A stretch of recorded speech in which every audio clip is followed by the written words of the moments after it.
Hi, John Ames with RE/MAX First Realty here in St. George, Utah today. You know, we're almost midsummer. It's June 23rd. Our temperatures are hitting the mid-90s. We'll be hitting 100 here pretty quick. So one of the questions I'm most frequently asked by sellers is, should I include my furniture with my house? So let's talk about it for a minute. So if you're a seller and you list your house and we indicate on the MLS that you have furniture available, well, if you're the buyer, think about it for a second. The buyer's going to want to take advantage of the situation to say, here's my offer for the house, and oh, by the way, seller, I want you to include your furniture in the sales price for me. So our recommendation, if you're a seller from the Ames team, our recommendation is don't include or reference the furniture in the listing, because you'll get virtually zero value or very, very little value for it in the negotiation process, because obviously the seller wants to get the most they can in the purchase for the lowest amount of price, and they're going to entice you to include the furniture. More importantly, for the buyer and the seller, if there's a loan involved with the transaction, many agents are not aware of the fact that if you include personal possessions, meaning furniture, TVs, things of that nature, in a purchase on a loan purchase contract, the bank is going to kick it out. They're going to kick it out of underwriting, because a bank is not allowed to fund or to finance personal possessions.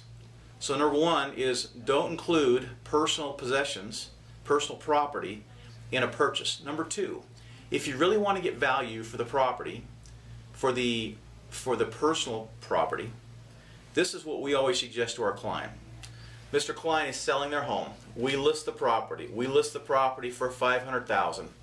We get an offer on it. We go under contract. At the time that we go under contract on the property, we then make a phone call to the buyer agent on behalf of the seller and say, you know what, our sellers decided they don't want to take this and this and this with them, and they're wondering if you would like to purchase any of those items.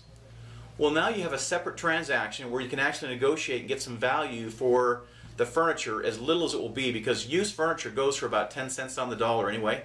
But at least you'll get some value from it in that perspective. And then as well, if the buyer on the house doesn't want to buy any of the properties, there's two more things you can do with it. Number one is call your agent, call the Ames team. We'll do an email blast out to hundreds of real estate agents, and or we'll put it on a couple of our sites, and you can offer an estate sale where you'll get people to actually come to the house. And you know what, chances are you'll get people out there that actually bid stuff up because they're actively looking for stuff like that.